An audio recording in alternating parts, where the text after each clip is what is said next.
Riding the breeze in the sky, you're floating.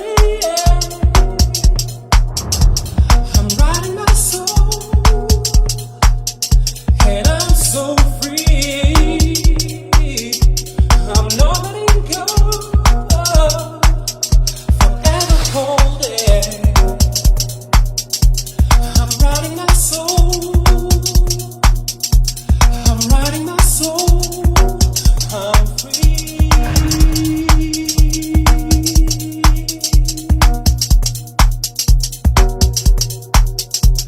I'm riding my soul. I'm riding my soul. I'm free.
Kare tikwen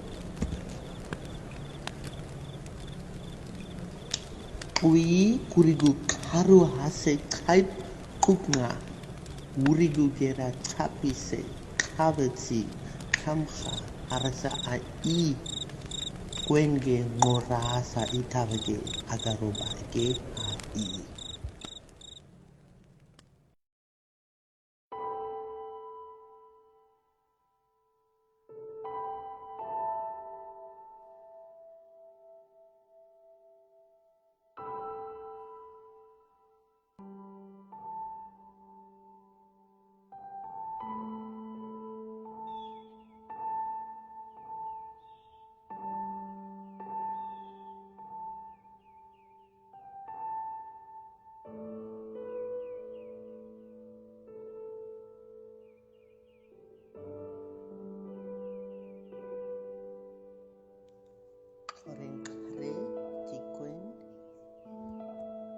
Kare tikwen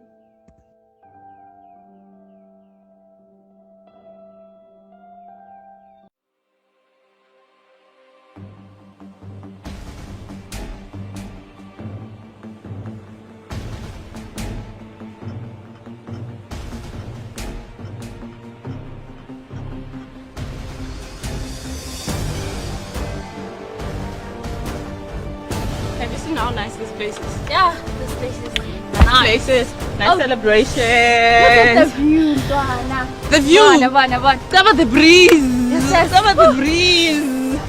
The things that money can afford, you know. Find a place around. We'll drive around. We will travel and see this place and faces. Okay. But what I want to see is some fun hunkies. It's time for us to go and change and hit the road.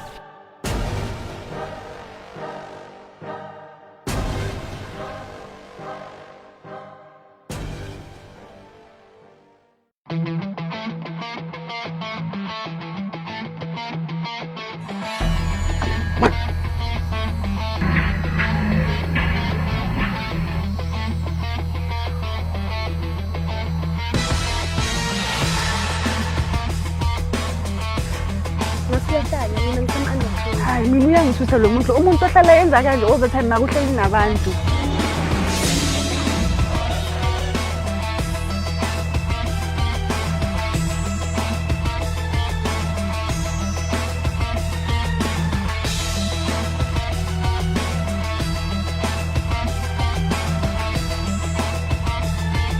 This is the time of level up.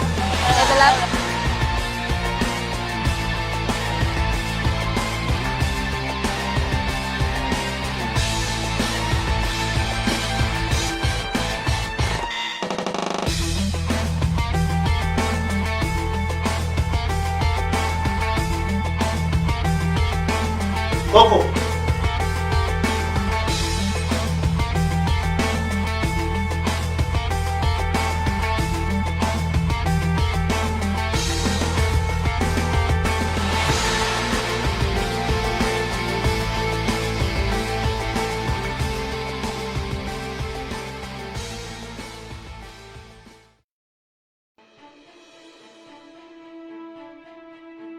And then, okay ma. Hey, let's go to Pola Leslana and then Gunagalan. Nibo Banganin. When Unban sis. Good tell, baby. Boban Laran. Don't want to Hey, solo le. Hey. Hi, good English when they get Namu.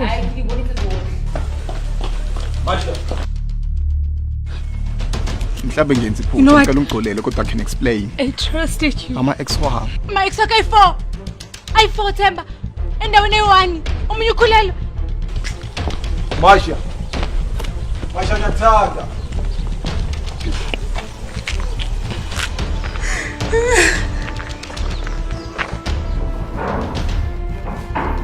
Ngishintshile Themba. I'm a new person. Ngiyakakonke kubi, ngiyakabangani. Nimi driver Themba ngoba ngifuna wena. Ngiyakukhumbula Themba. You don't understand. There's no more me, there's no more you. I'm not going anywhere. Why Millinghammer? Why Millinghammer? I don't need you in my life anymore. Don't you understand that? Oferi the temba. Karo, where's the king? What's the how kim? Onani ni chumita how about Musadi wa regela. Think the bigger picture. Nalwena with our beautiful kids.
Sanbonani Ninjane Makaya, greeting to everyone. Welcome to the second edition of our Youth Month film discussion. We're thanking GFC for making this possible. We are welcoming our panelists to discuss about the filming in the industry and everything. Welcome everyone who's joining us. We are so happy. It's going to be a great one. So my panelists, guys, you can introduce yourself so that we can get to business. Introduce yourself, guys. Okay, hi everyone. My name is Sihle Shope. I am a director and a screenwriter. I've been in the industry for about 11 years now.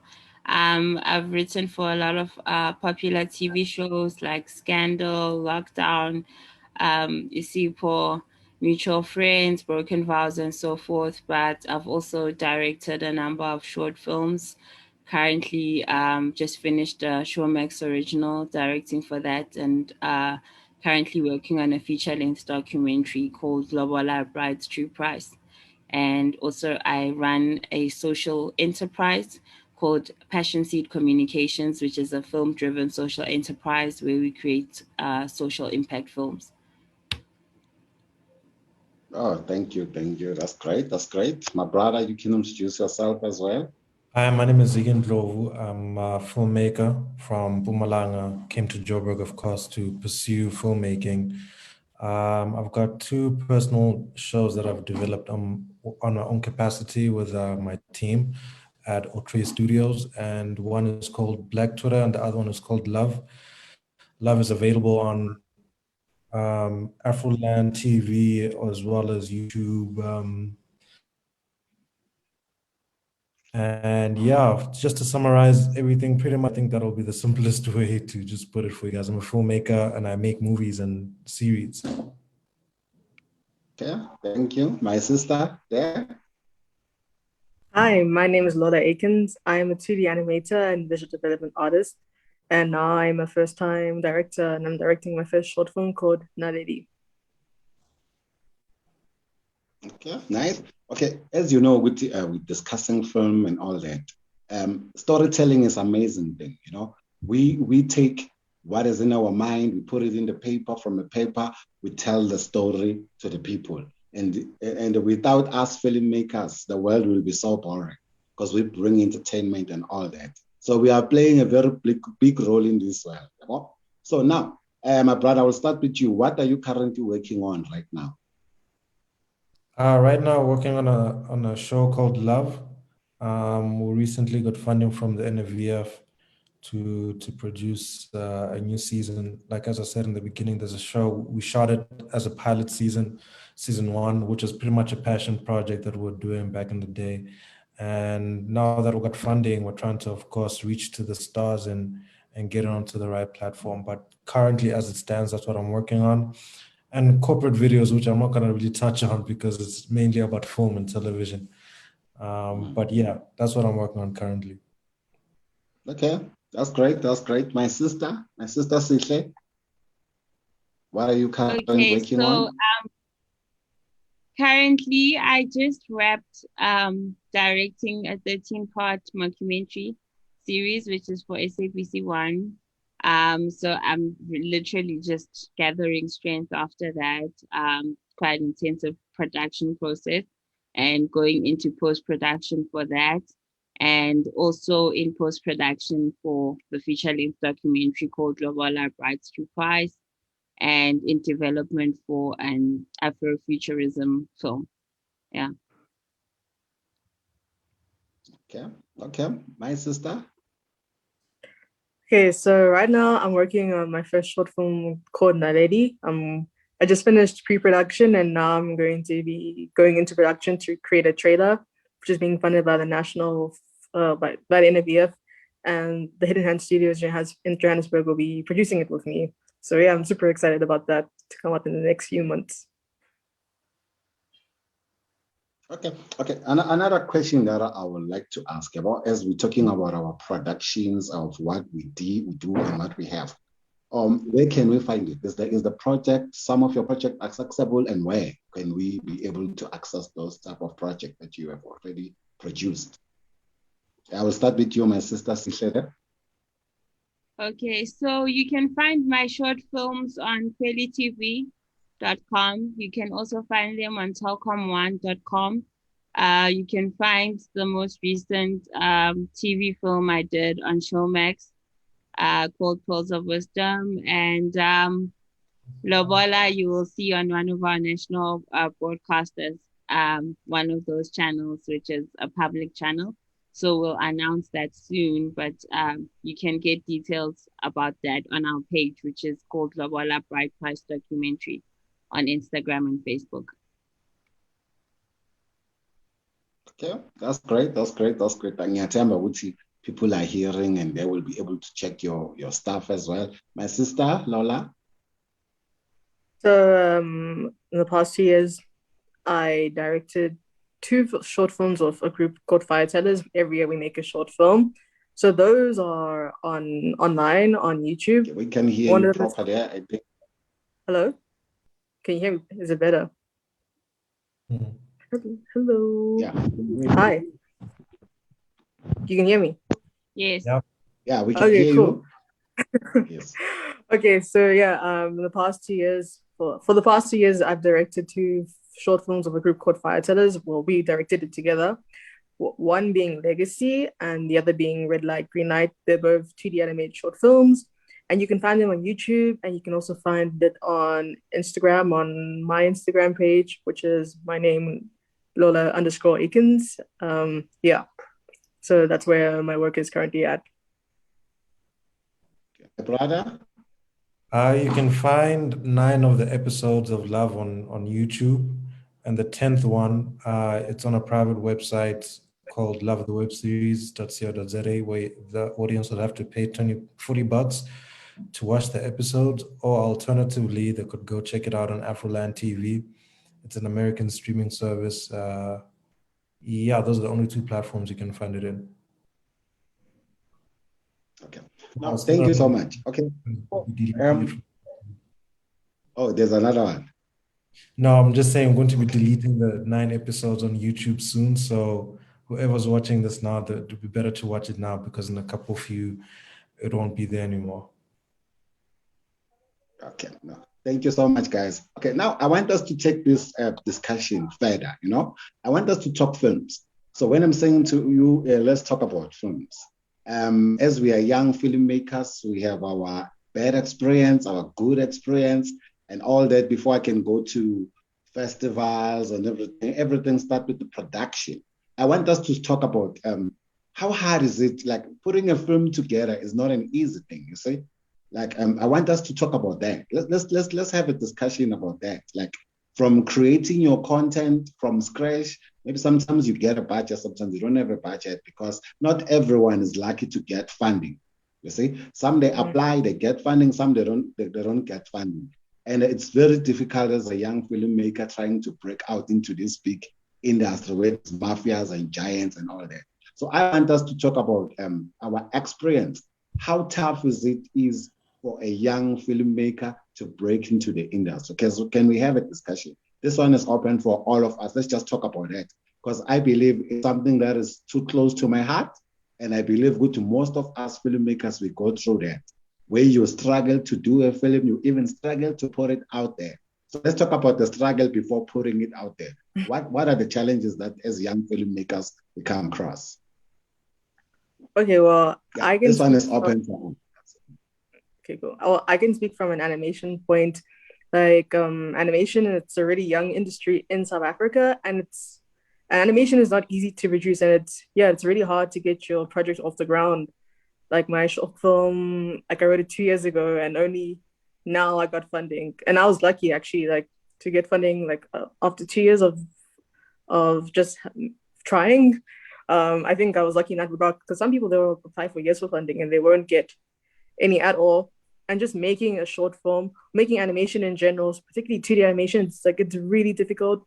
And also in our case, like to find the skills, because in South Africa, there are not a lot of traditional 2D animators in the country. So just finding like the people who have the skill to do it as well is quite tough. And then the pipeline is it's a really like long pipeline, because with animation, we're animating every frame, like 24 frames per second. So we're drawing all of that. So that's 24 drawings that we have to do to create 1 second of animation. So not only does it take a long time, but it's super expensive as well, and it's like high risk as well. So trying to find investors to invest in your idea is also like like not easy as well. But if you keep on pushing, you will eventually like get there.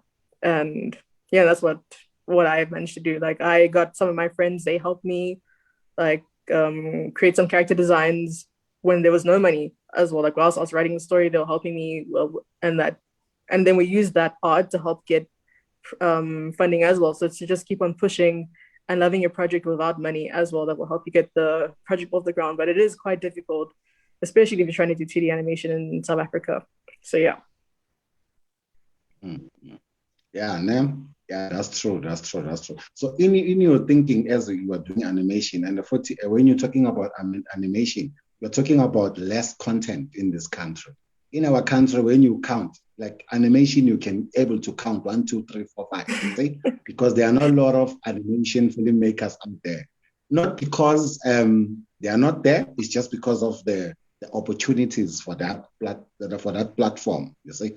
So what can you say? What was the most difficult part that you have to go through in terms of putting all that project together? I think the most difficult part for me, well, for me, since I'm directing my first short film, so I can speak in this process of trying to find people.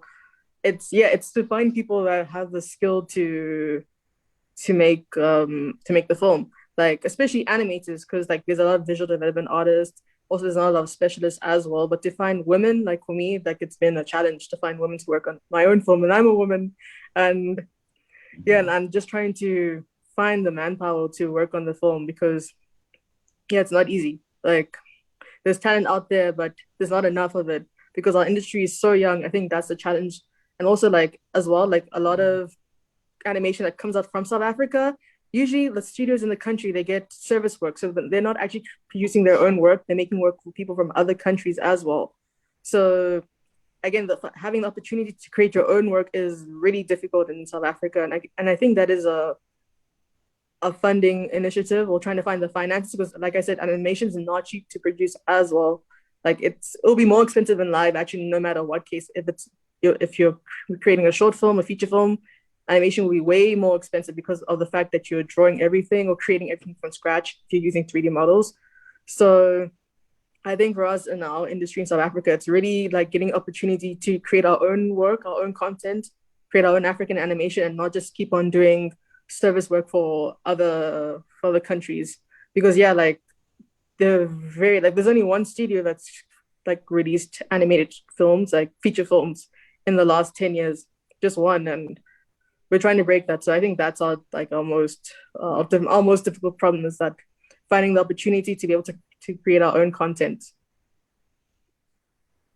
Yeah, I think this is like more of an eye opening because most of these animation films that we watch, most of them they are not done in our country. It will be so nice for all the animators in the country to come together and we start creating our own animation with our own languages and we tell stories the way we want to tell them, So I believe with the department where we have funding and the investors and all the partners that they can be able to come on board and help us to change this thing, they really have to up their game because, filming is the future. Like to tell you the truth, being a filmmaker is hardest work ever in this world. Because people, they work, they are so tired. When they come home, they want to relax. They want to watch content that can relieve them. They want to watch content that can inspire them or motivate them and keep them going.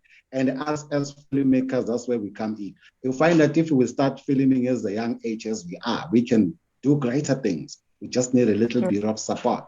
I think that's the only thing that we need in South Africa. I have met a lot of great filmmakers, but the only small push that we need. I don't know, what's your experience, my brother there?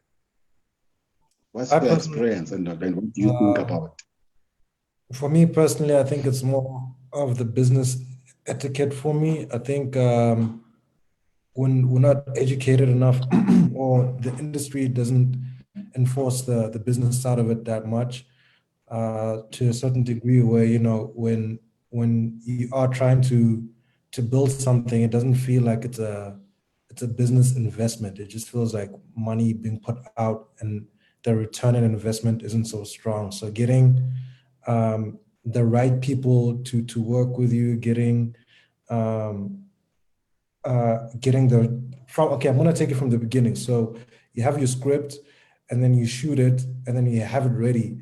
And then what we normally do that, so we usually just look at the product and don't look at the product as a business asset. So I think personally, I've had to learn in terms of how to conduct myself within the industry, where I take this product and I use it as a business tool to get more financial gain from it. Because at the end of the day, as much as we are trying to tell stories to help people heal, to entertain people, at the same time, it is a downfall within South Africa's market, where there's not enough royalties, or there isn't enough cash flow running towards the creators of the product. So for most parts, for me, I think that has been my biggest dilemma when I'm creating content. It's cool to have nice content, but if you put it out on YouTube or like a free platform, and you're not necessarily getting any financial gain that makes sense. So for me, I would say just the business etiquette of it. So we understand how to distribute things, how to get financial gain at the end of it all. Yeah, that's true. That's true. Actually, I think in my early years as a filmmaker, I have come across that. That's one thing that I have realized with us filmmakers or storytellers. We don't really take our craft serious. First of all, you start with an idea. Once you have an idea, you must know that you have a business. It's like more of the tender people. You see people that does tender construction and everything. Those people, they sit and craft their business plan and everything. Each and every idea, I mean, I believe is a business. That is why when you go to a filming school and everything, they will teach you the treatment of putting your proposal, the stories and all that. It's business, you see? So it comes in the push of where you will say, okay, we are not really making money with our films. But I think the only problem that makes us not to be able to grow is because from the beginning of our production, we did not plan our thing properly, as you are saying. But if we can take this thing as a business, it can be able to grow us. First, when you have an idea, you take your idea, you start to put it down. At the end of the day, you come up with your script. You need to be able to draw a proper business plan of your plan. How do you want to distribute your film? How will which type of audience and all that? You need to understand all those things as a business, and you break them down in a format of a business plan. I'm not talking about the format of script treatment and all that. Now I'm talking about the business side. You see, the only thing that you find most of the distribution companies, they make more money. It's because they don't look at the product with, okay, this is a nice film, people will love it. They look at the product and say, how can I make money out of this product? What people love. Because, sometimes we like telling stories. That's like, I just want to tell a story. But sometimes you need to look at your story with, okay, how do you want to tell a story? It's like what I always say, there's no new idea. What is more important is how you portray that idea that you came with. All the ideas are the same. Whatever that you may be thinking about right now, someone else is thinking about it. But how you're going to do it, it will become the business of what you want it to become. So as filmmakers, if we can start to learn that each and every idea that we put on our script as a business, and we have to treat it as a business, it will make our life easier. I think that's my thinking, and that's how it's been working for me in the past years. You see? Like taking every movie as a business. You put it out there as a business, you're taking it for festival, it's a business. What do you want to gain from that movie? When you put 2 rand, you're expecting to get 4 rand back, right? Something. So even with the film, it have to be the same thing. You see, that is why you find our proposal most of the time when we apply for funding, they are wrong. It's because we don't know how to put them proper. When you just write it, the movie, this film will uplift what. A person who's gonna give you money is not really interested of how many people this film will make them cry. Is interested of how am I going to get my money back? So you need to be able, I think those are the things that in film school, they need to start teaching filmmakers to be business filmmakers, not just a filmmaker with the camera and all that. You see, I think that's how we can be able to grow as you and become better if we start to treat films and all that as business. My sister, what's your take on this? Yeah, no, I completely agree. And I feel like because of some of these challenges that I myself have faced, I think, like we said, there's high barriers to entry, firstly, to get into the industry. Secondly, obviously, there are well established players that are there. And then there's the issue of access to the markets and access to funding, which is quite difficult. And as you spoke to the issue of proposal writing as a skill, it's a very privileged skill. That's privileged information that some people get exposure to, some people don't get exposure to. But I just want to talk about a short film that we did, me and some peers, some couple of years ago, where we used crowdfunding.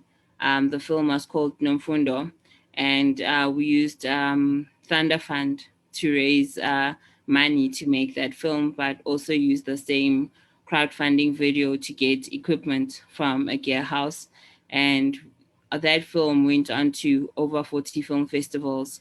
So for me, that was also about us coming together and saying, how do we cross these barriers and these hurdles and get to make our own work and distribute it, you know.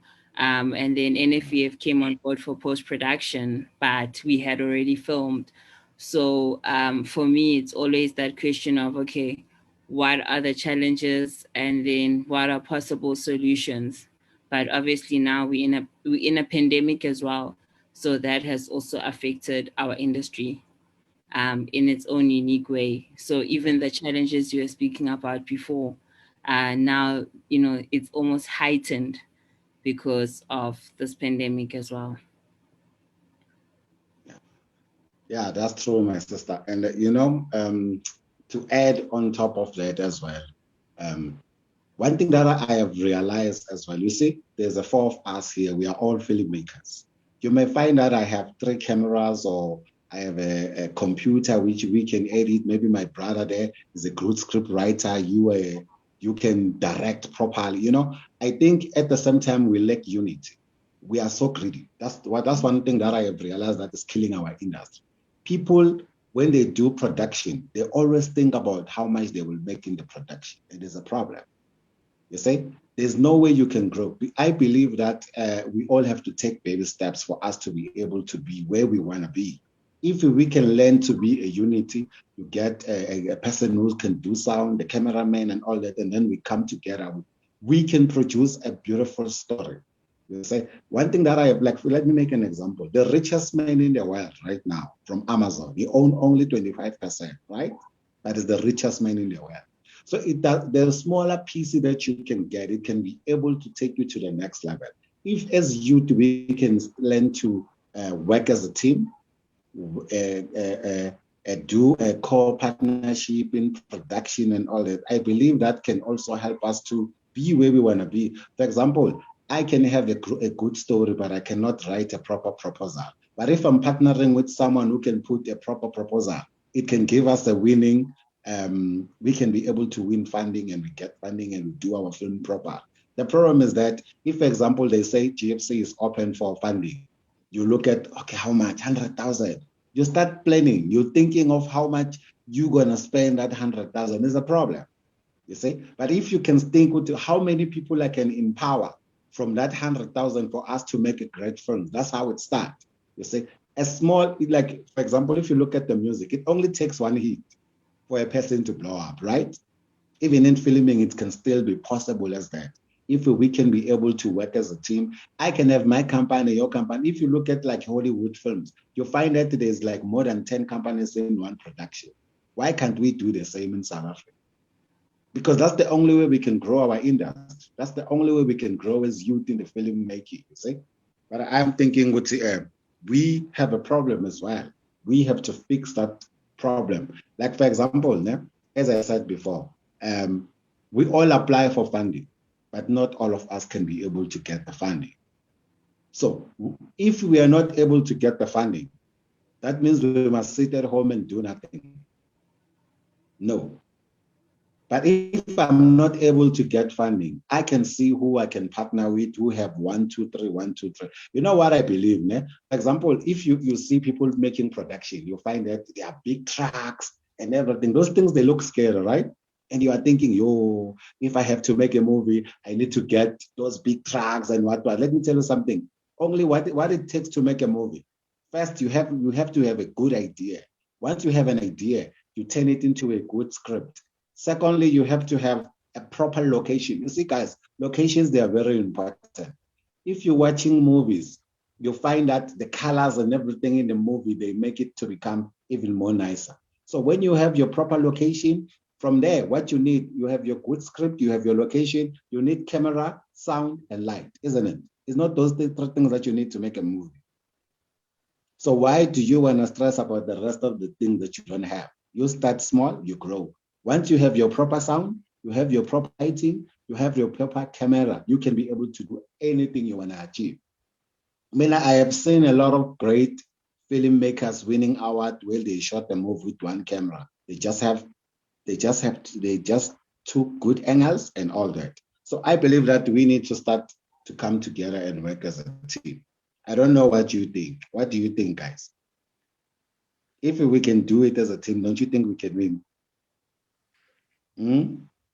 No, I most certainly agree. What's your take on that? I do think, there's, just to add on to what you're saying, as much as, there's like a basic standard that you need in terms of filmmaking. Of course, even a phone can shoot a movie, and there's all the smartphones now that you can download camera apps, and you can literally use your phone as a camera. And of course, sound, you could use your phone as well as a sound recorder. So you don't necessarily need much, but of course, there's like 3 levels of writing, not writing, of making a show. So like you're saying, it's the idea, right? And then you write the show or the film or whatever. But once you get to production, you're gonna face problems, of course, and your story might alter. So that's another like version of writing that you sort of have to do. And then when you get to edit, it's phase 3 again of another writing process where you sort of have to put the story together, and it may not be the same thing as you started with when you were writing the idea. So I'm just adding on to what you're saying, but at the end of the day, yeah, I do think collaboration is a key factor in filmmaking, because yeah, man, it's very daunting to do everything alone. I've been there before, and yeah, it's really not nice having to try act, direct, be a cinematographer at the same time. Yeah, it's not nice. So having a team is in fact, there's one quote I once learned in business class in high school. I think it's the abbreviation stands for team, but it says together everyone achieves more. So I think, yeah, like every project that I go into, I think, yeah, I always take that with me, because everyone will have different values that will add to the story in the expertise of disciplines. So yeah, you're on a good point there. Sisters?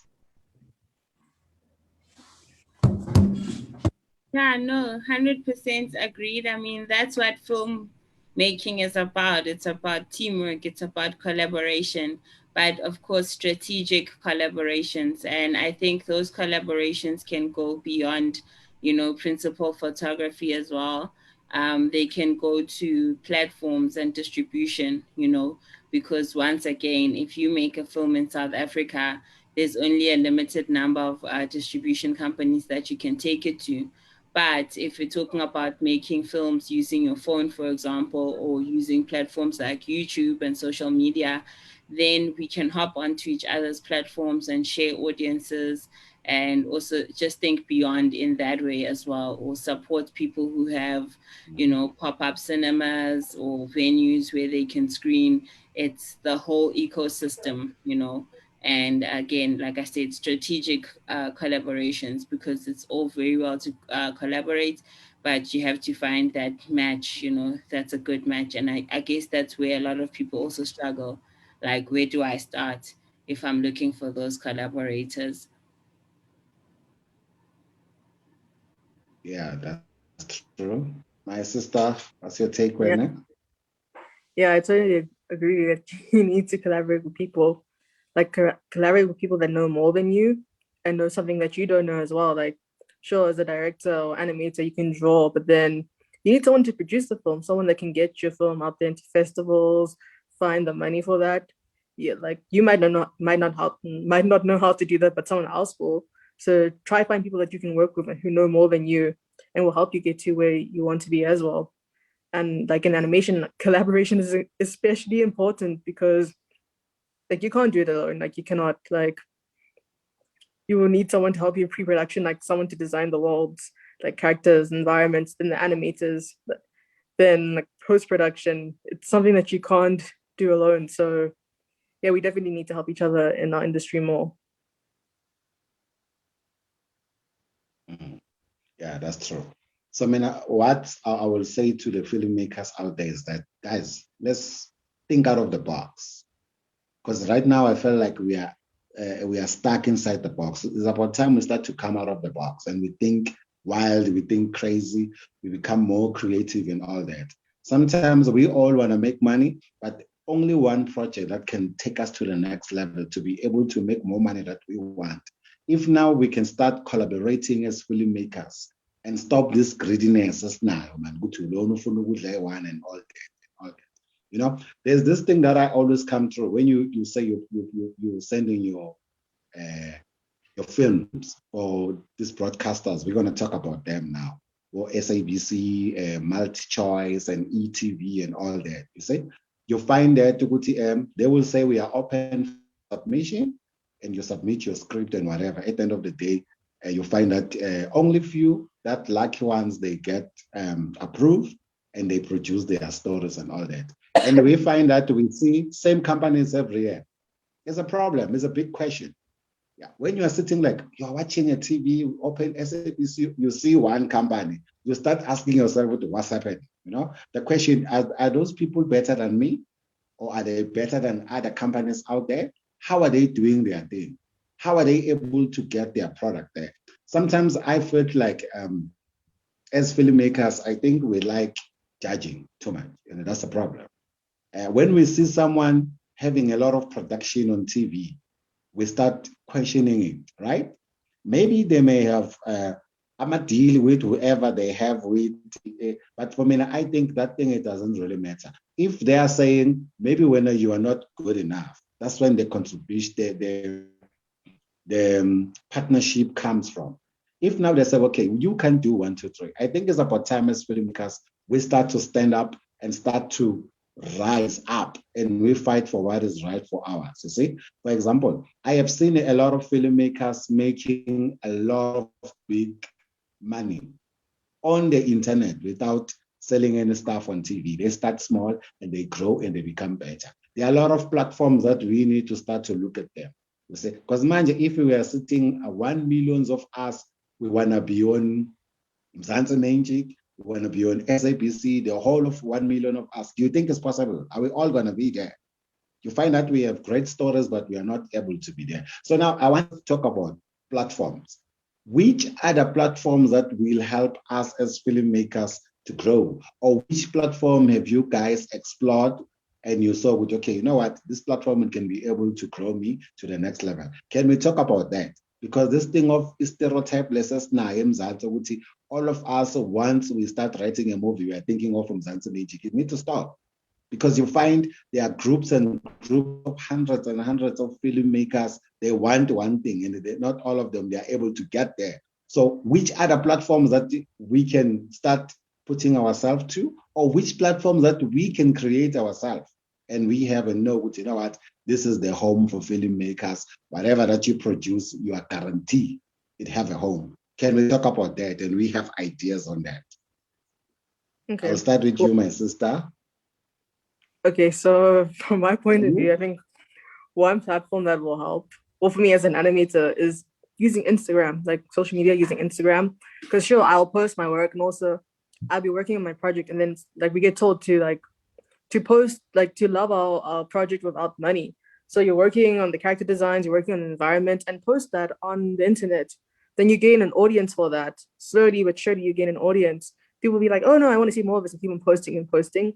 Then eventually, like you'll get the attention of really big people, like some big production companies, big distributors, like, hey, like you have an audience for this, and people want to see this.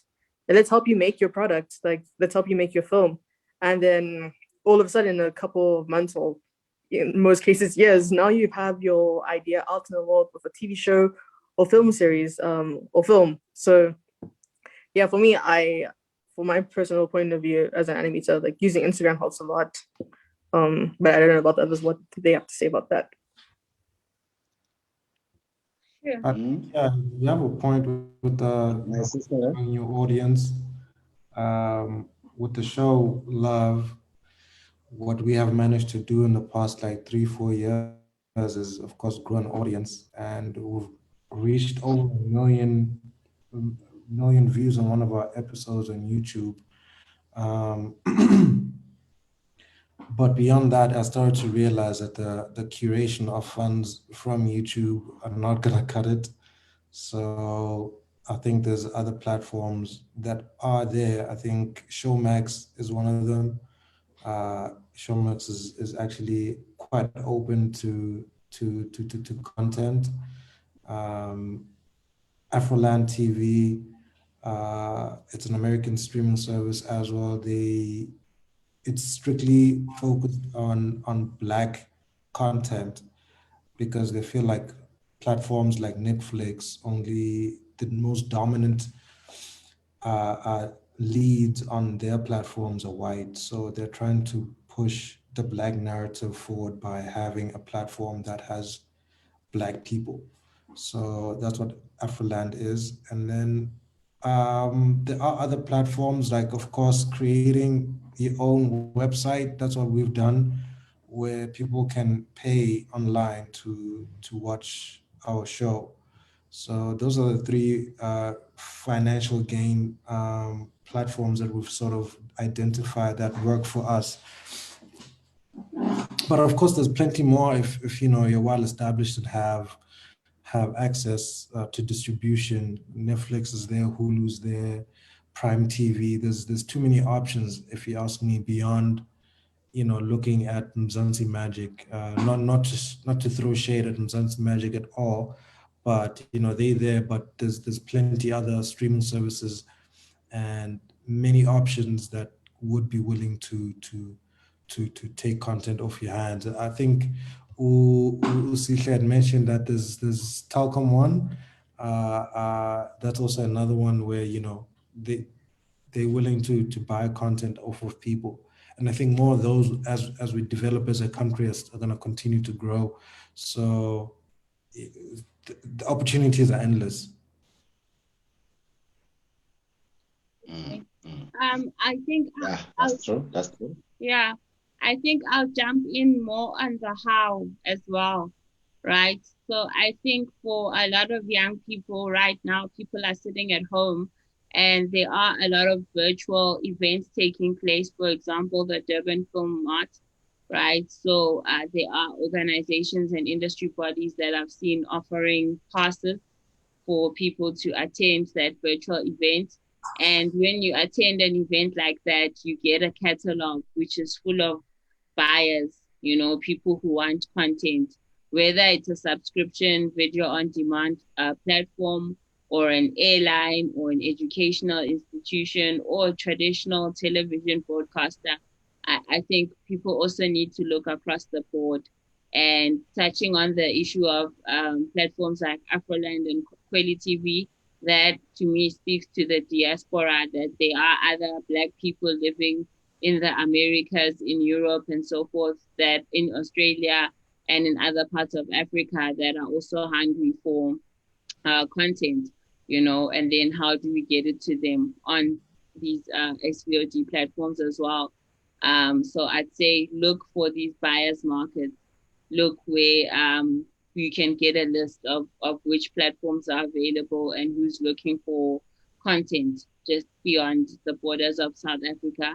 And I'd also say another thing that people can look into is, can I myself host my own screenings? And if so, what are the implications? Can I get an overhead projector, or can I partner with an organization like a Sunshine Cinema, or the pop-up screenings that they have in Cape Town, in Gugulethu, for example? I forget the guy's name, but those are really innovative ways of saying, this is how I'm planning to distribute my work, obviously, in addition to the YouTubes and all those other traditional platforms. Yeah, that's true. That's true. And another thing, it will be very happy if you remember Bioscope back in the days. Cool. I think if maybe organization like JFC, they can start those Bioscope again, where Kasi to Kasi, we can have those showcasing of films to our people. It can be able to grow our audience. That's how we can, I think that can grow it even more faster, where people, they can be streaming our films and all that. Or go, if the COVID is palely, it will be even more nicer, because we can do the Bioscope to Kasi and we showcase those films. Before you know it, you may find that the industry can even grow even better in the filmmaking, you know. Then I believe there are great stories out there which they have never been told and all that. Then whoever who's watching this Emakai and everything, if you have anyhow you think we can improve our industry, just write there to us, and you can ask any question, you can ask anything that you want to ask. Just become part of the discussion, as this is for us youth and it's for each and every South African filmmaker wherever you are. Let's have a conversation. Let's talk about how we can improve our film industry and how we can see our film growing like it's funny like the rest of other countries and all that. Yeah. And then you see, as we're talking about platforms, they are very important, because shooting a movie and then we it's boring now. But you have like 10,000 of movies, and your audience is only your mom, your sisters, and your friends. Those are the only people that know what I am. How you shy. I think that stereotype it needs to end as well. You see, the world need to be able to see our platform, as well as myself. I'm working on a first streaming platform, which is going to be more of African content. It's called Masterclass Africa. It's going to be the first of its kind. I believe as filmmakers, whatever that they can do in Hollywood, we can do it in Africa. It's just that we have never given a platform to. But right now, it's not a case of them giving us a platform, we giving ourselves a platform. Because I believe it started us as filmmakers. If we don't take ourselves serious, no one will take ourselves serious. If right now we can make a match and we go somewhere, we we fight, it will never make any difference. How many people have been toying about that? So many people, they've done that. Right now, it's about us starting to create our own platform. It's very important. As you said, my sister, growing your stuff on YouTube or whatever platforms that are there, it can help to improve you to have audience and everything, and you can be able to be discovered by other great filmmakers who can make your content to go far, you know. Okay, so now let's talk about this. Okay, this is a very serious problem that everyone has. Money. We're talking about money now. Yeah? With films, this is what I have realized in my years of doing films. As a filmmaker, you shoot the movie, which were the ones that we call low budget films. We shoot the movie without the budget. After you're done with the movie, you are not selling the movie, you start fighting with actors. I'm an actor for because you didn't pay them. At the end of the day, you become a bad person because people don't understand what goes there. Sometimes you do a movie, it doesn't go on TV. People will fight you because you didn't have a budget to pay them. I think we need to start to find a way of we need to find a way of avoiding those type of things. You see, I have fight with actors myself, and I believe some of you have fight with actors also for that. Everything for them, a team. They are true. They came, they work. You see. So now let's talk. Which proper way for us to do a film without us fighting with people. How can we get the money? Let's talk about that. The money issue, the man of making a movie is an issue. I want to know, like, your experience of that, and how do you think the system and whatever we need to improve in terms of making our films? At the end of the day, we don't owe people, the special actors. How can we work around that? Because that's the biggest problem we have as young filmmakers. Right now, you find Uti, Durban, Keza, wherever in South Africa, people are shooting movies which we call the low budget film. Once you say you're shooting a movie, once you buy a snack, that's the budget. I mean, that is a zero budget. I don't think there's a zero budget. There's a low budget films. It's just that you don't have that money. Can we talk about that? How can we improve that? Because it's a problem. I will start with you, my brother there. All right, sure. Just from personal experience, I think transparency is key. If the first discussion is about money, then of course it's gonna go downhill. Especially if you're talking low budget stuff. Essentially, when you when you have your script and you give it to an actor, I think the transparency in the beginning is crucial to let them know. I mean, I've never told anyone, hey man, don't you want to join this show? It's gonna be on TV. It's usually, hey, I have this show. It's a great concept. Here's a script. Give it a read. If you like it, let me know. They read it. We come together. I let them know this is a project that I'm doing. It's for YouTube. It's a pilot season. It's not gonna do anything. It's literally a pilot season to check, to use as a reference for funders. So we can go to funders and say, look, here's a pilot season. Can we get funding to remake this thing with a budget? So from the very beginning, I think it's just making it clear to them exactly, the expectations and where the show is going. And then, of course, because it's low budget, it's just making sure you take care of them on set, making sure they're well fed. It's not an expense for them to be there. I think that's also like quite a key thing if no one's getting paid, making sure that everyone gets to the location without them being stressful about paying for taxi fare, Ubers or whatever. They fed on set, they get back home. Literally, they don't have to spend anything while using that time on the project. Then at that point, I think, the conversation should be different. It shouldn't necessarily be about the money, because if that's the case, then the arguments are going to start coming up, because money is the root of all evil. Yeah. Yeah, that's true. I think we need to stop shooting when we are not ready, if we are doing a low budget. Because if you have looked at this thing, you find people, they are fighting with it. I spend my money coming there, doing what and all that. I think guys as filmmakers, we need to start to stop those type of things. If we know that we don't have a budget for the film, we have to take care of our actors, bring them to set, take them back home, make sure they eat, and contract must be put in place so that tomorrow you can be able to stand for yourself. Because if people, they don't sign contract, and at the end of the day they are spending their money, is a problem. I think we need to work on that, because that one is the biggest issue. You'll find producers are fighting with actors all the time. We need to be able to balance that gap. Filmmakers, guys, we can change the world if we can change ourselves. You see, we need to, as my brother Ashi Logutu. I just think also that you're saying something there.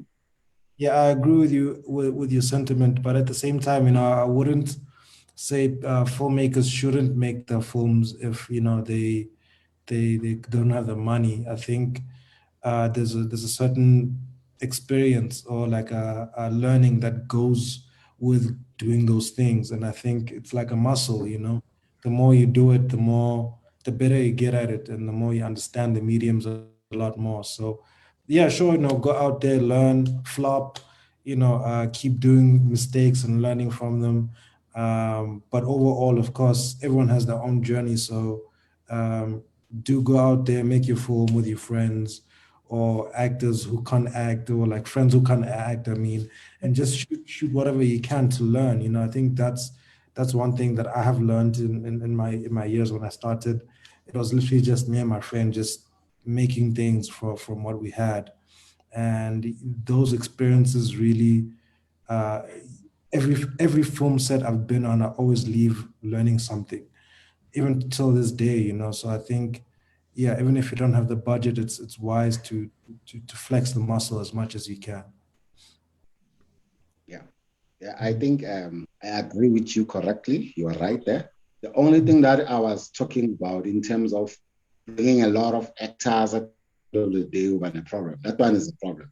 But for you as a filmmaker to explore, shoot nature, shooting your friend, and always taking the videos, always creating stories, I think that's the perfect way how you can be able to improve your skills. You never stop shooting. That is why you'll find photographers, they always taking pictures. When you look at the pictures, they look amazing and all that, you know, because they put that into practice. So we as filmmakers, we can still do that, put that in practice without bringing any extra stress to ourselves. That's what I'm trying to avoid. Let's not bring extra stress to ourselves. If we know what to 1, 2, 3, we can't be able to put it off. We just have to leave it like that, and we continue to do things that we can be able to put it off.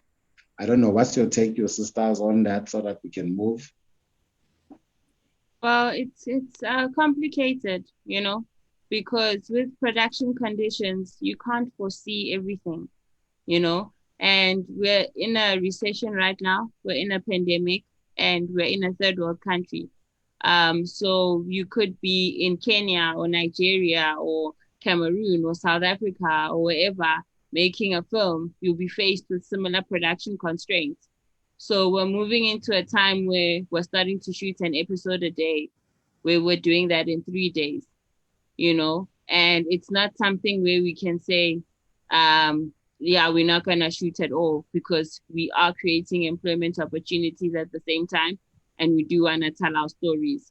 And we also don't know when this recession or pandemic will end. We can't foresee some of those things.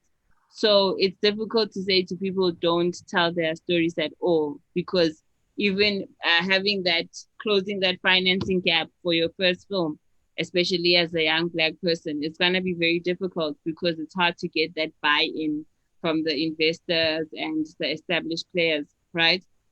But once you do that first film and it becomes that sort of breakthrough for you, and then hopefully it will be easier for you to get that buy-in, and then the production conditions become a bit easier from there.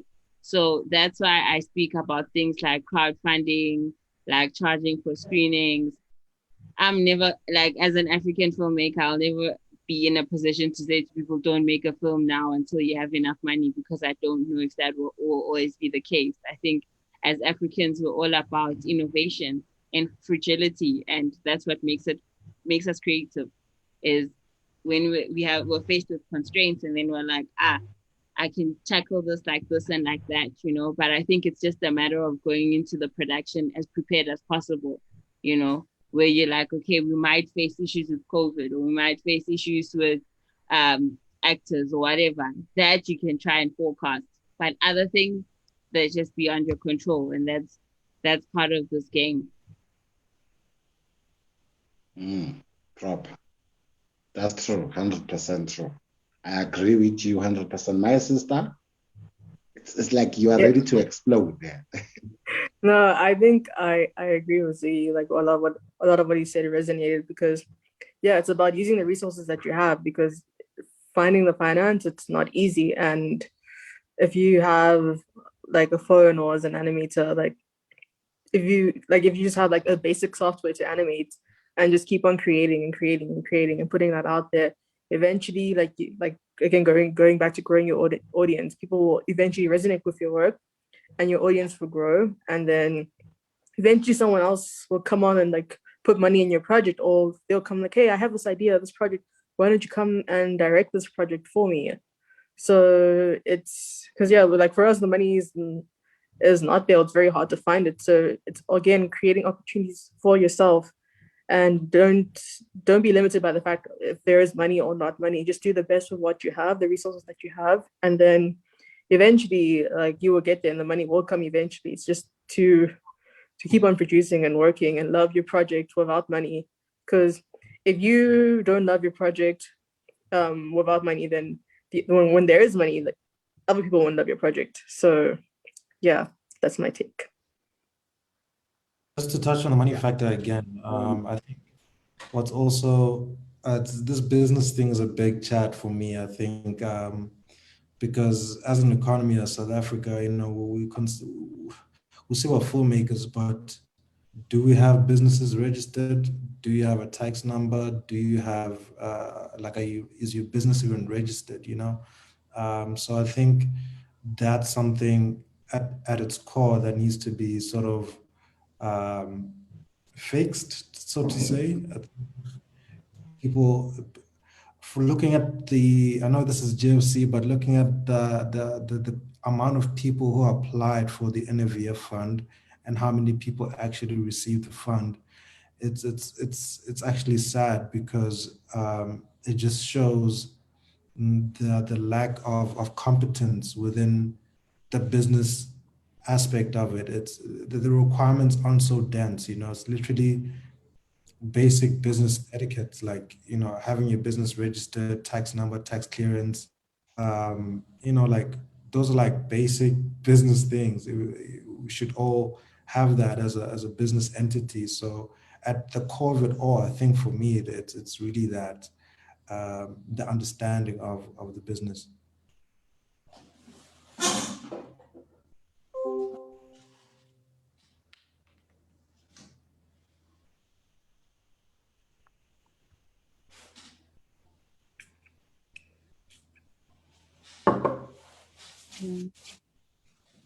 No, agreed. But also, I guess it goes back to allocation of funds, right? Like how much funding is allocated to us as the audiovisual sector, who's funding us, who's not funding us. For example, that Black Filmmakers, Emerging Filmmakers Fund with the DTI and the ITC. I think the ITC is no longer part of that. That affected production companies as well. So it's like once you do get that business acumen, then you have to be in a pool that's oversaturated sometimes where you're fighting for funds. But on a more positive note, what I could also say to some of the young people watching is that when it comes to acquiring business acumen, there are many enterprise development programs out there, from Raise Corp to Shanduka Black Umbrellas to SAB has quite a number. The Innovator Trust has its own development fund, Vodacom. So you don't have to only look at traditional film funding bodies and broadcasters only. Like as an entrepreneur, as a business person, you can widen your net if you're looking for business support and entrepreneurial support.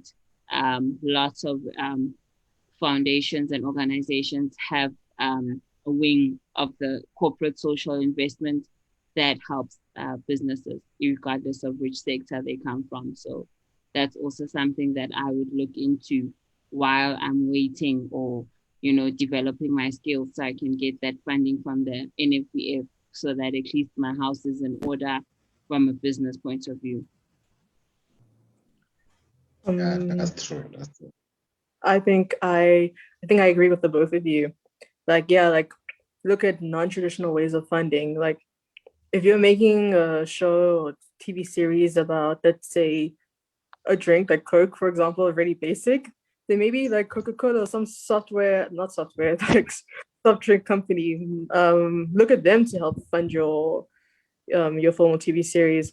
Then also going back to looking at finding traditional funding like the NVF and the GFC. Yeah, I think the business side of it, like as filmmakers, we don't go to film school to get taught business.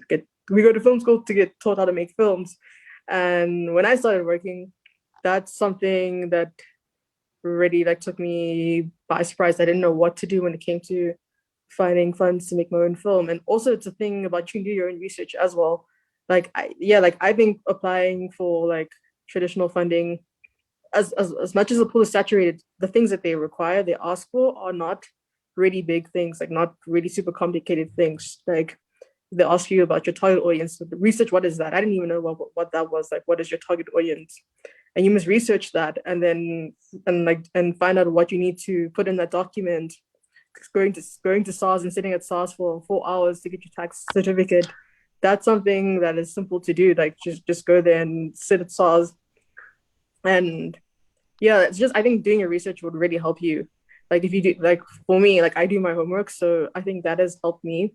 But again, it comes down to luck as well because this pool's already saturated as well. But if you do like your research and also look at other ways of trying to find funding, I'm sure that you will get there. Yeah. I believe that's very good information, and a lot of people are learning. They understand, as we people, we different, we think different, we do things differently. But I believe, Wuti, everything that has a beginning, it has an end. We have to be able to know how we want to put our craft together. Like you say, from everything that you guys are saying, there's three things that I have picked up from there, and which I think they are key.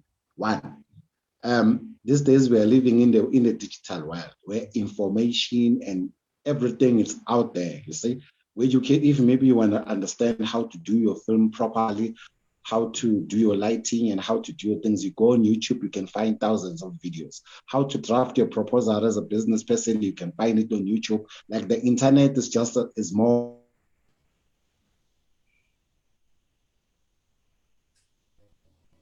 education have. You can just sit and start to study on your own space and your own house. I believe most people in the world using cell phones, and the information we are carrying it in our pocket every day. How to become a businessman in the film making. The information is out there. Research is very important. Understand the type of films that you want to do. Understand how to package it and which platforms they work on them. For example, what makes us sometimes not to get into channels is because of a brief.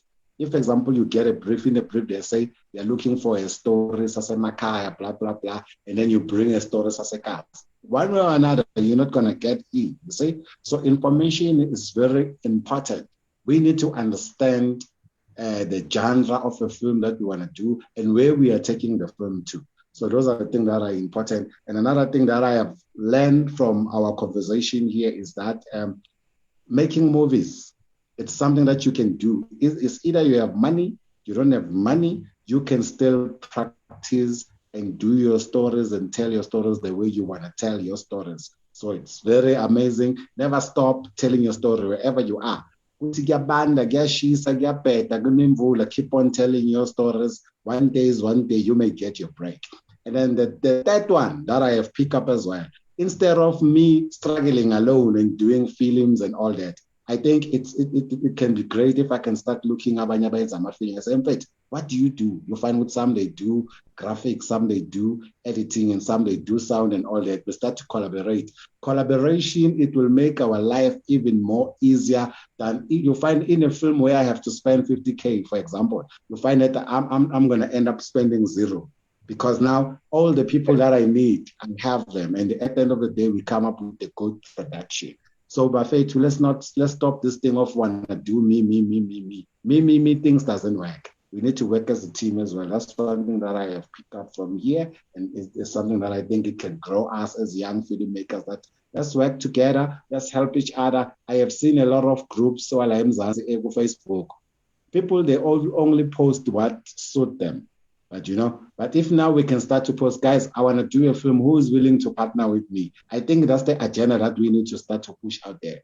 Guys, I'm doing a film, I'm doing an animation. My animation is 1, 2, 3. I will need can you guys come and we work on this project? I believe it's a great idea. It will make our life easier and it will make our name to be recognized even faster. I think we need to implement that as well. We're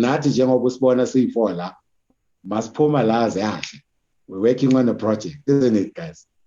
We're working on a project, we're making it happen.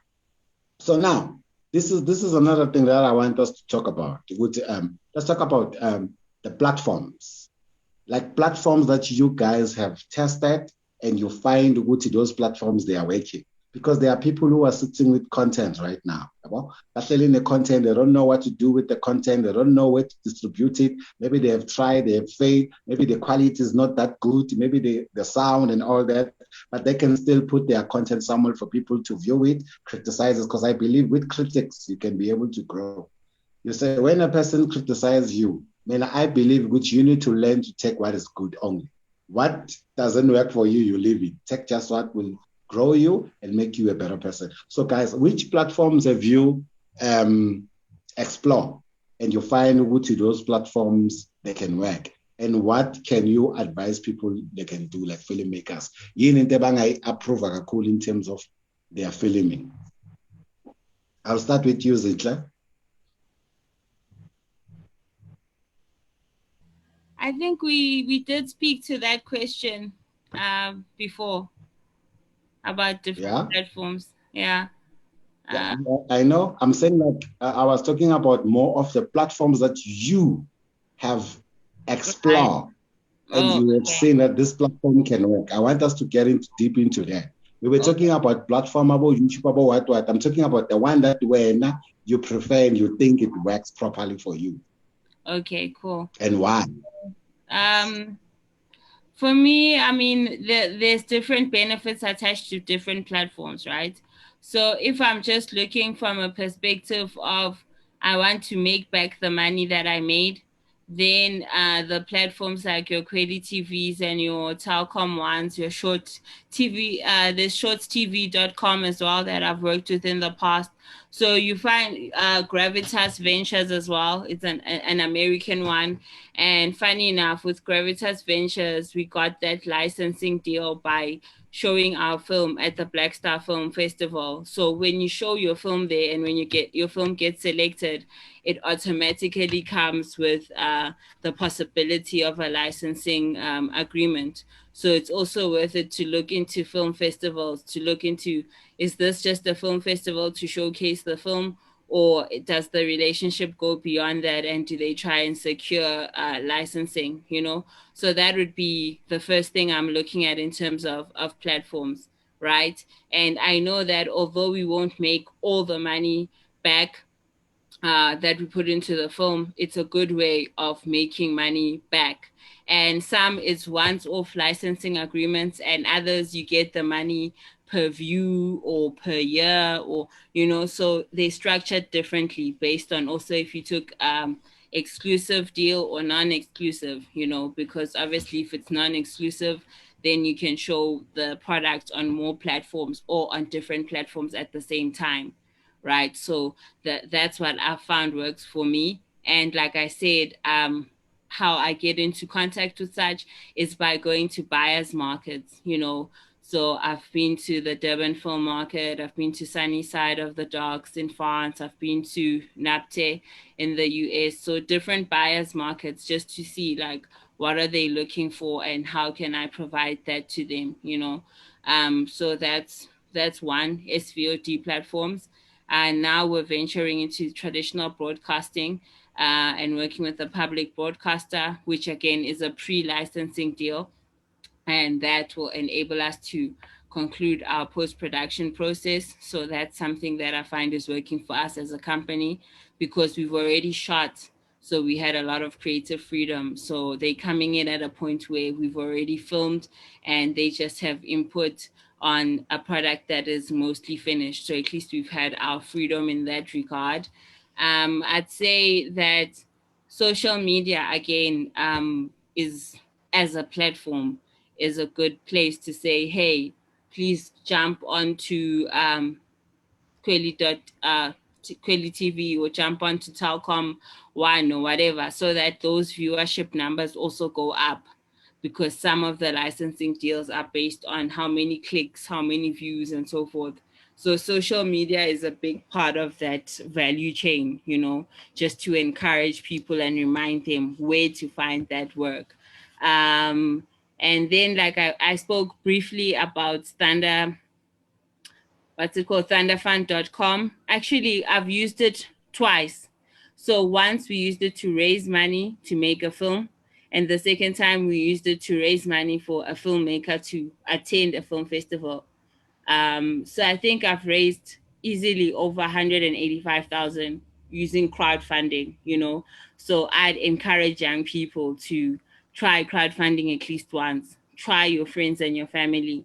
Try using that video to get free gear. Try using it to get other favors, free final mix or whatever, you know. So that's crowdfunding platforms. Those also work for me. Yeah, and then also just lastly, I'd say as a springboard, because this is a youth driven talk, I'd say that if you are sitting at home and you're like, I haven't had that big break, then look into the things like the Durban Talents and the NFVF youth filmmaker projects and things like that, because from there you then meet people or get exposed to opportunities where you can find your work on certain platforms. Because if you go through the NFVF filmmaker, female filmmaker or youth stream, then your work will be on SAPC, for example, and at film festivals and so forth. So those are just some of the areas that I've touched on and that have been successful for me in trying to get my work out there. Okay. My sister? Well, in terms of platforms I've used in distributing my films, I can't really speak that much on it because I'm still making my first short film, but the ones that I made for fun with my friends, we just distributed those on YouTube and on social media, and they got a great response from there. So yeah, that's all I can say.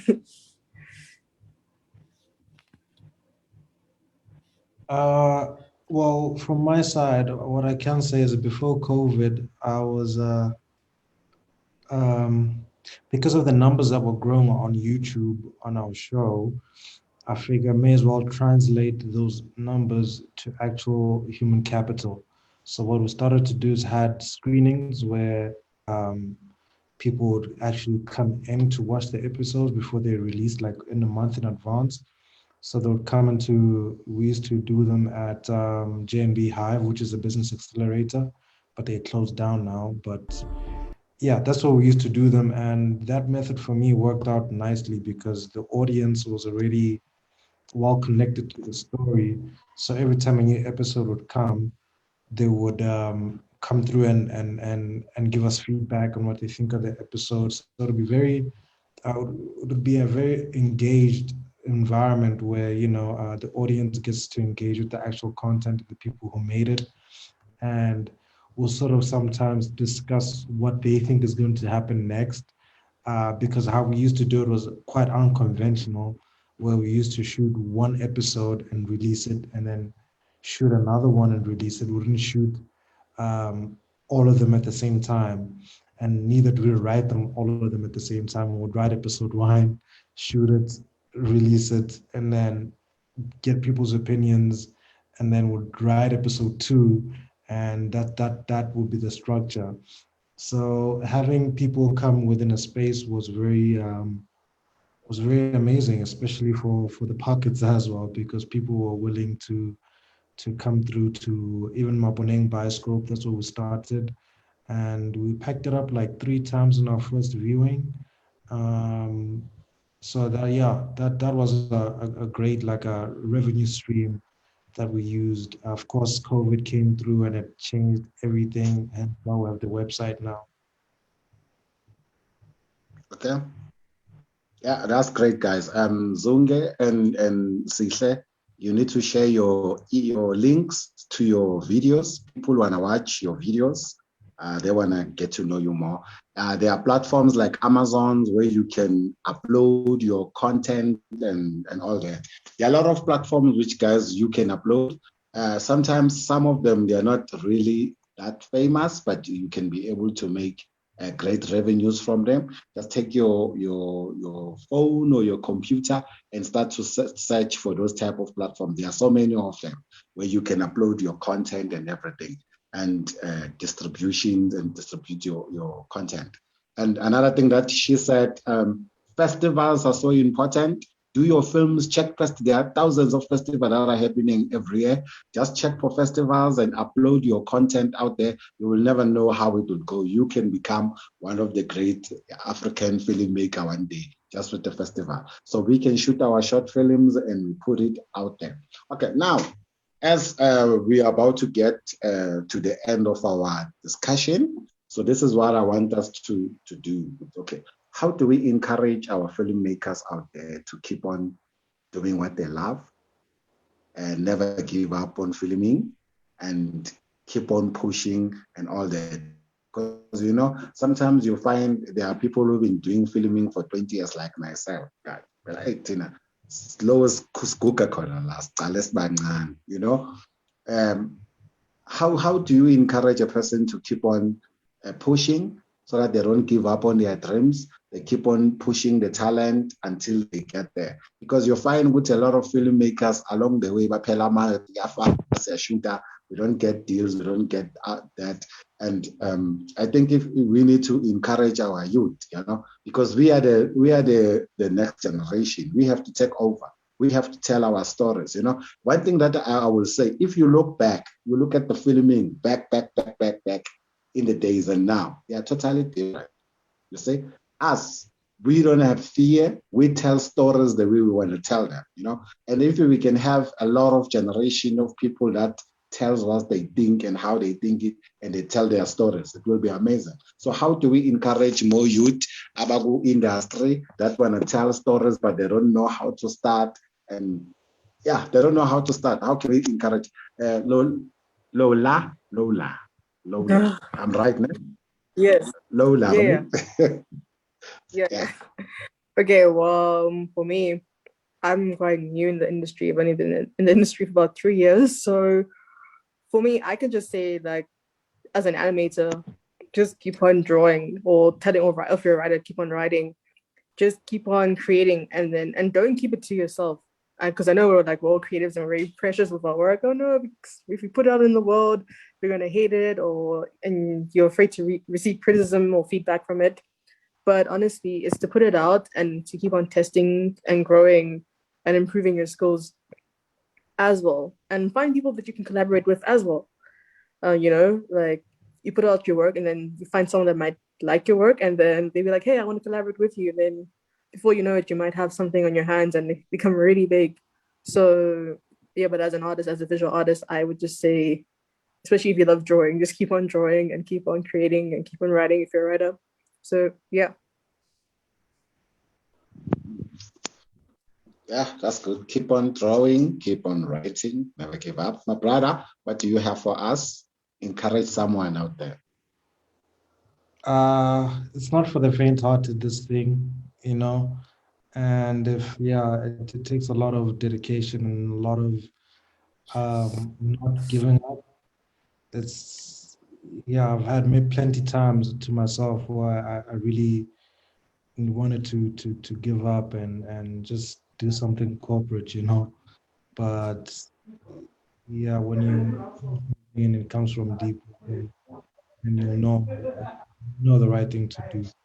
So to everyone out there, you know, trying to get into the industry or trying to continue moving on, yeah, I mean, like, what's more to say than just keep struggling through it. It'll eventually happen. Just don't lose faith and foresight.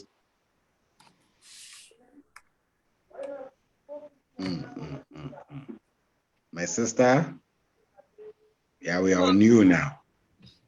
Okay, so my advice is mostly geared towards aspiring filmmakers and unemployed young filmmakers at home. This is what I would encourage you to do while you're at home. Firstly, I would encourage you to go online and see if you can find any free courses that you can learn. There's platforms such as Coursera, the New York Film Academy, different platforms where you can get either free or paid for courses. In that way, you're able to upskill while you wait for things to happen. So this could be anything from a free project management or business course to something that is related to the industry itself, you know. So that's the first thing I'd encourage them to do while they're still waiting. Secondly, I would encourage people to use platforms like LinkedIn so that they can get more of a viewing out there, and be able to connect with producers and people like that. I'd also encourage them to, like we spoke about, collaborating, look into their personal brands. And if they're going to use social media as a strategy to network, then be quite strategic about how you approach people who are in the industry. I'd also encourage them to join industry bodies like the Documentary Filmmakers Association of South Africa or the Writers Guild of South Africa, because if they do that, that's also networking opportunities that are quite strategic, access to training opportunities as well. See how you can improve your proposal writing skills as well, so that you can access funding from organizations like the GFC. So that's the advice that I'd say is primarily aimed at the youth. But I do have a YouTube video that I can share with everyone, where I speak about certain steps that you can take in order to upskill, boost your profile, and sort of get access to markets as an emerging filmmaker. Yes. Yeah, Sihle, that was good, guys. Lola, Zina. Yeah, we're having a very nice conversation, which I believe as an industry, as a young people, we really need to hear to be. But I believe all of us, we have a dream, we have a story to tell, and a lot of people, they are still waiting to hear our story. Like you look at South Africa as a whole, is a great city, is a great country. We have 9 provinces where we can have beautiful. I believe this is the time for us to be able to grow and become great as filmmakers and as young people as well, you know. In this conversation, even myself, I have learned so much from the guys that, you know what, we have what it takes as the country. If you go on YouTube right now and you check a lot of content, there are a lot of great content that you can't even see on TV. So it means we have what it takes. We're just missing that one thing that we have to fix, and we put it there. From the experience, it's not going to be easy. It's going to be hard, but we need to keep on pushing until we get where we want to go and all that. So I believe, as we are cities, Stele Makaya, and we have learned a lot from this discussion that filming is the future. Filming is life, whether we like it or not. It's storytelling. Storytelling started way before even television was born. Abo Koko they used to sit around fire and they'd be telling stories, you know. And those are the type of stories that we need. It's just that at this point in time, this Pilabuyo, the storytelling is business and all that. And in which I believe there are a lot of great young filmmakers out there who are ready to unleash the dragon inside of them and make it happen and all that. I think, for me now, I will say, the industry is going to grow. We're going to be great. The platforms, and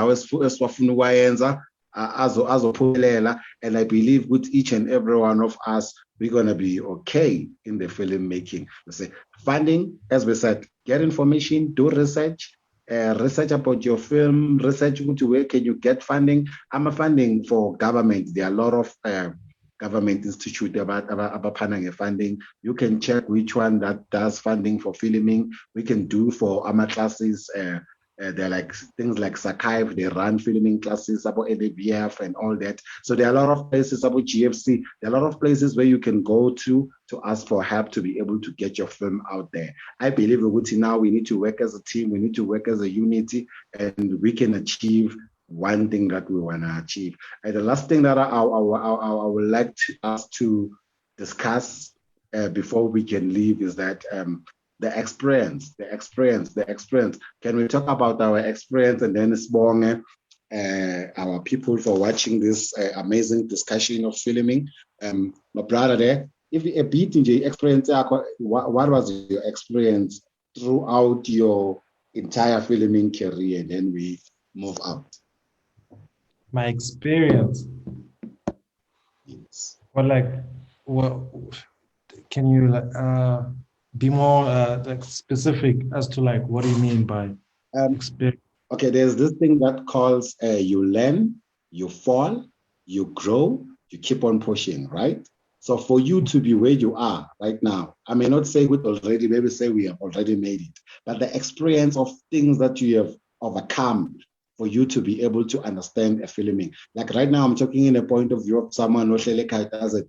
I hear these people, they're talking nice things about content and all that, but they don't understand the stress I'm going through right now. I think if we can just give Wuti, it's not an easy road, but it gets better in time. You understand?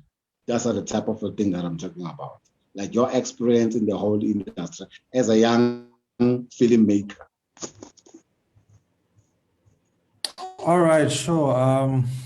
Yeah, it's a broad question, but what I can say is, from the very beginning, it was the intention was different when I started.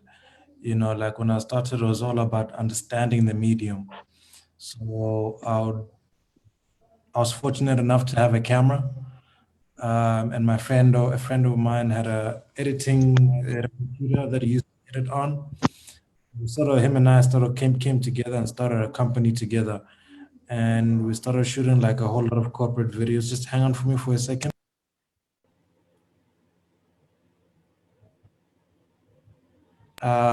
Sorry about that.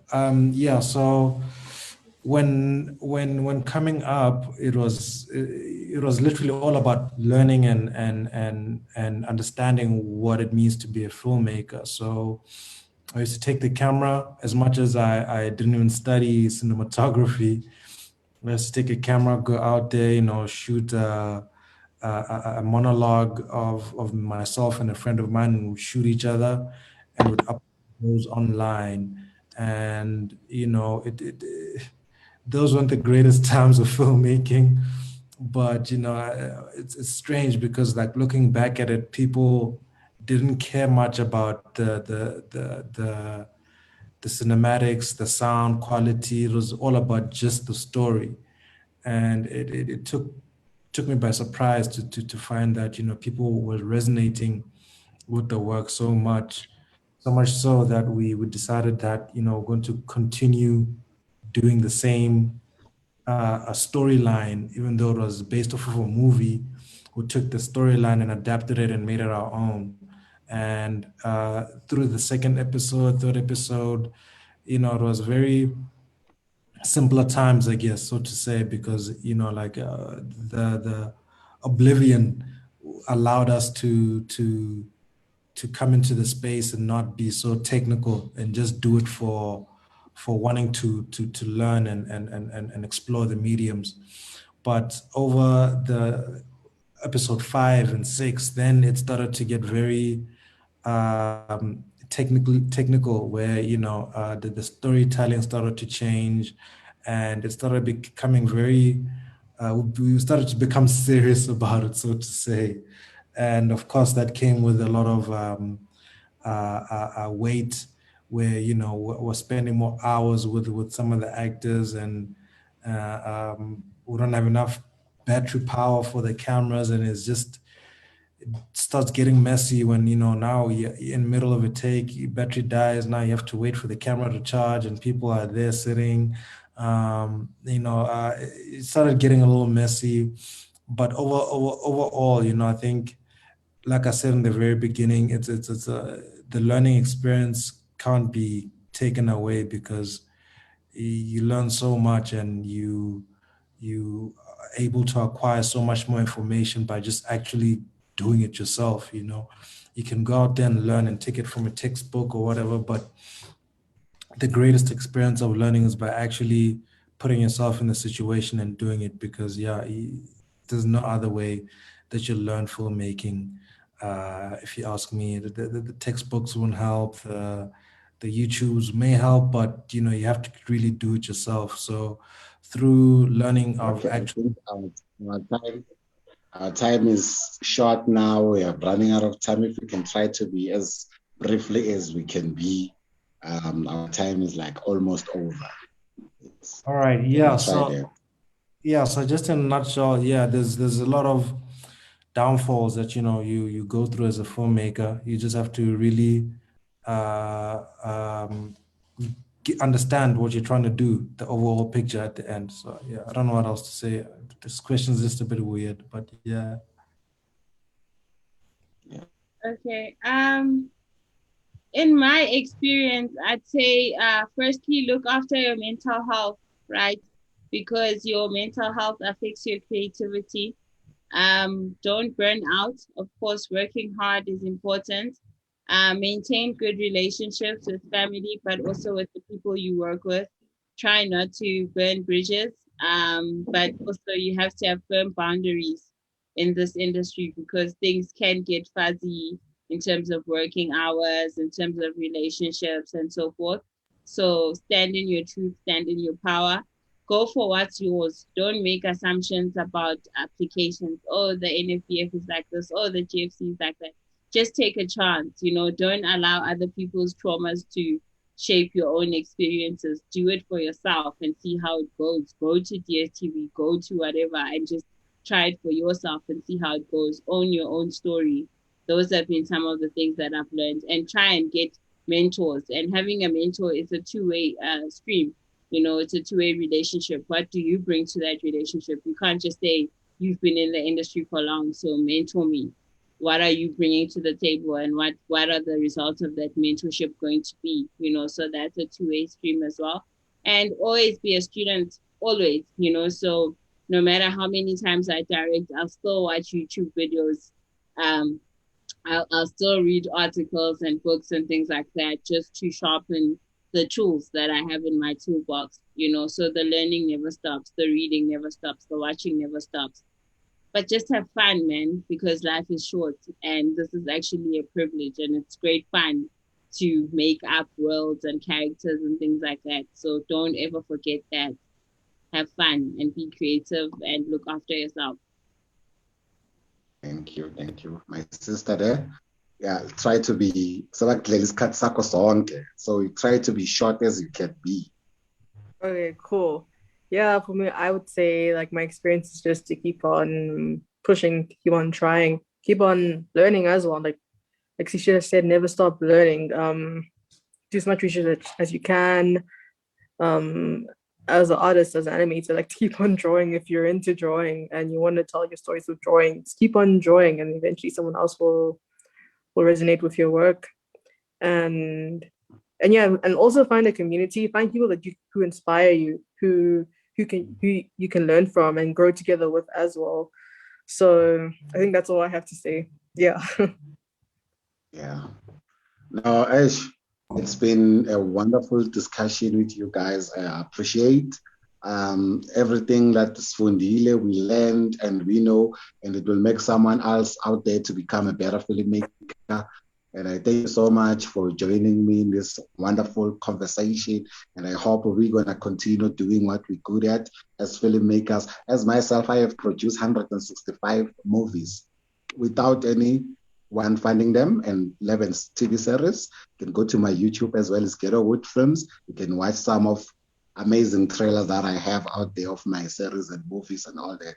We never stop. I have made hundreds and hundreds of mistakes. I have made flop movies. I have made great movies. I think if you go on my YouTube, you will see how I grow. You will see I'm a movie quality is bad until you watch 4K films with drones and everything. We never stop learning. We keep on shooting. We keep on purchasing, we keep on doing every day. I believe for me, filming is my life and nothing will separate me and filming. And I believe everyone here, filming is their life too. Let's keep on pushing. Till next time, thank you so much for the opportunity. Thank you to GFC to give us this opportunity to discuss about filming and we grow ourselves as young people. Thank you so much and signing out.